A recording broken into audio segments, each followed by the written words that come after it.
देखिए, नवदा भक्ति में जब भगवान राम ने ज्ञान दिया था,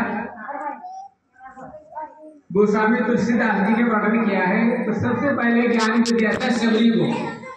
नवदा भक्ति में उन्होंने सत्संग की बहुत बड़ी महिमा बताई। प्रथम भक्ति संग कर संगा, दूसरा रचनों कथा प्रसंगा।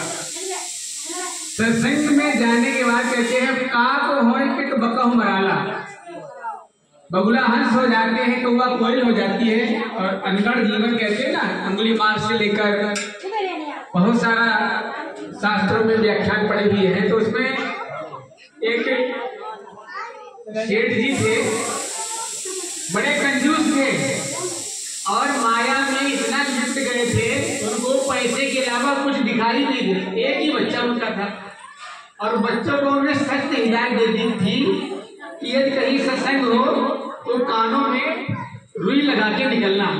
जान लेते अगर ये सत्संग में पहुंच जाएगा, भक्त बन जाएगा, ईमानदार बन जाएगा और इसका उद्धार हो जाएगा, तो ये हमारा जो बिजनेस है, कारोबार है, ये सारा का सारा बेकार हो जाएगा। तो ऐसा बताया था उसके पापा जी ने, बोले कभी भी आप मंदिरों में मत जाना, सत्संग हो वहां पे मत जाना।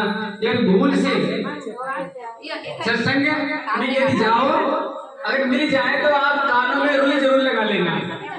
एक दिन की बात है, तो सेठ जी ने अपने बच्चे को भेज दिया कि जाओ उदयपुर से आपको तकाजा करके ले आना, वसूली करके लाना है।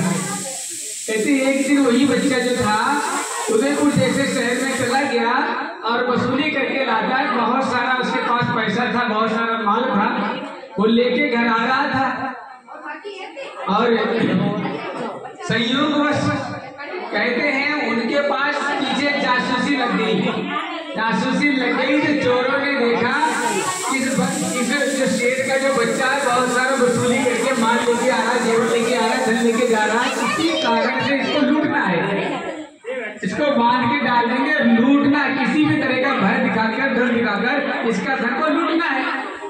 वो उस सुनसान रास्ते से जा रहा था, संयोगवश कहते हैं एक बरगद का पेड़ पड़ा, उसके नीचे एक जो संत थे वो कथा कह रहे थे, सत्संग चला रहे थे। और जब सत्संग चला रहे थे तो वो जो सत्संग में जो प्रसंग चल रहा था, वो महात्मा जी कह रहे थे कि भूतों की पैर जो होते हैं भूतों के, वो पीछे के लिए होते हैं और जो उसकी छाया नहीं होती है। कभी भूतों का आप पर अटैक होना या किसी भूतों से पल्ला पड़ जाए तो भूत कैसे होते हैं, क्या करते हैं, कौन होते हैं, इसके बारे में वो एक बार जो शब्द था उस बच्चे के कान में पड़ गया। तुरंत उसने जो रुई थी कान में लगा ली, क्योंकि मेरे पिताजी का सख्त आदेश है कहीं भी सत्संग हो वहां पे आप नहीं जाना है। यदि भूल से चले गए तो कानों में कपड़े या रुई लगा लेना, सत्संग की महात्मा की कोई बात तो आपको सुनना नहीं है। जब आगे जाते हैं वही 5 जो डकैत जो थे, जो सियादी जासूसी बन के उनको लूटने के लिए सोच रहे थे, तो वो आगे जब मिल जाते हैं तो रात का समय हो गया था। उन्होंने उनको पहले डराना चाहा, नकाबपोश बन के, भैया आप कौन हो? बोले हम भूत हैं। झाड़ी में भूत बनकर सोचा एक कमजोर दिल वाला है, माल डाल के पैसा डाल के छोड़ के भाग जाएगा और अपने माल को लेके रफू चक्कर हो जाएंगे। उन्होंने कहा कौन हो? बोले हम भूत हैं। अब इतना जब कहा तो महात्मा जी की जो बात थी उसके कान में पड़ गया था एक शब्द कि भूत होते हैं, कैसे होते हैं, क्या करते हैं। उन्होंने देखा है भूतों की छाया में होती है और भूतों के जो पैर हैं वो पीछे के लिए होते हैं, लेकिन इनके तो पैर आगे के लिए हैं। इनके तो जो पैर हैं वो आगे के लिए हैं, इनकी छाया भी है।